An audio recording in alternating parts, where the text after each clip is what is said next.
Natalie's like any other teenager. She has the same hopes and dreams as a lot of teenagers do. She enjoys sports. She enjoys her friendships. By looking at her, you wouldn't know that she was sick.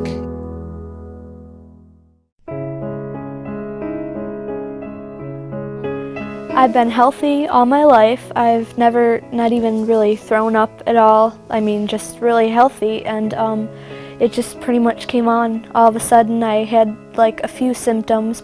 She had hemorrhaging in her eyes. She seemed like she had a constant cold.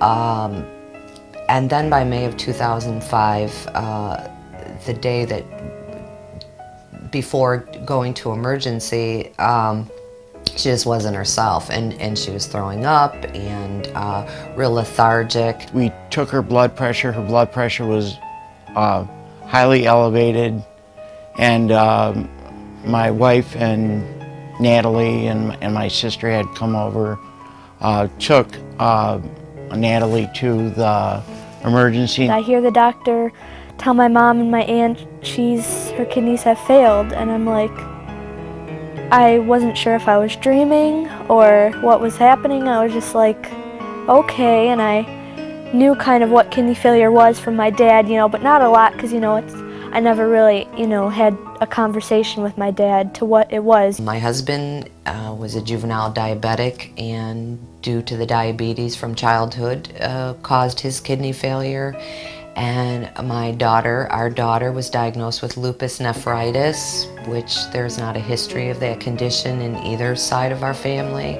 When I found out that Natalie was in kidney failure, it was probably one of the hardest things that I could ever imagine. Shocking, just wouldn't begin to describe the irony of her being sick with the same type of condition, but for other reasons. There was times that all I could do really was cry.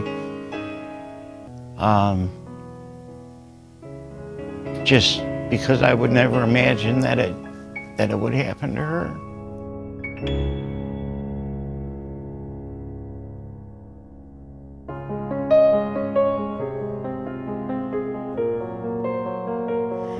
I don't think I could accept it. I didn't want to accept it. I felt I didn't feel normal at all. I just felt like separated from everyone else. It wears you out,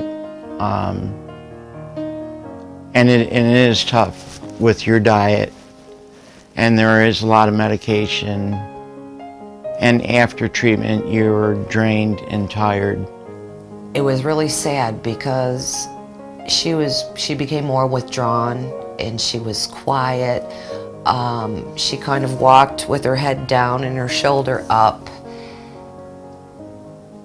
and it was really heartbreaking to see that. I would just sit there, and sometimes I'd cry, and I'd keep my head down. I didn't want to talk to anyone, I think it was really hard. I was depressed. I couldn't handle it. It was very hard.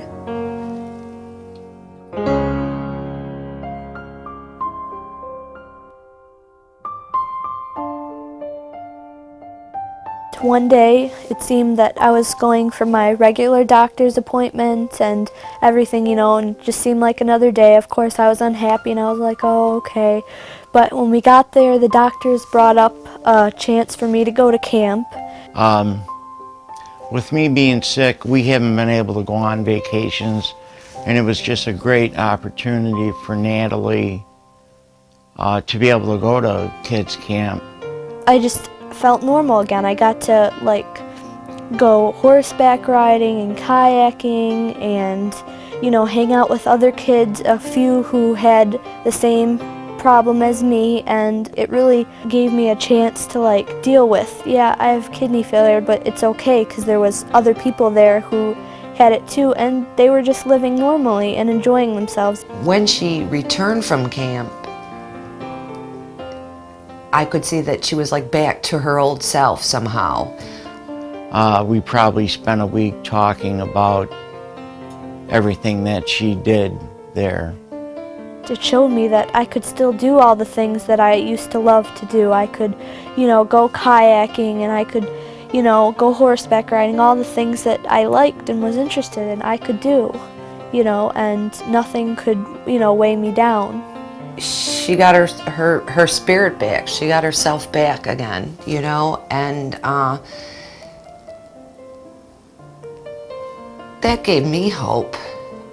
I'm grateful that the Kidney Foundation sponsored this camp because it showed me that I can, just go on living my life and, just not let anything stop me and just keep on going. And I think I'm a better person because it's given me a better attitude to, just keep fighting and have more confidence and not give up. Even though I have kidney failure, I'm not going to let it stop me. Of course, I'm going to do what anyone else can do. I'm not, going to settle for the least. I'm going to do the best that I can and, live the best future I can.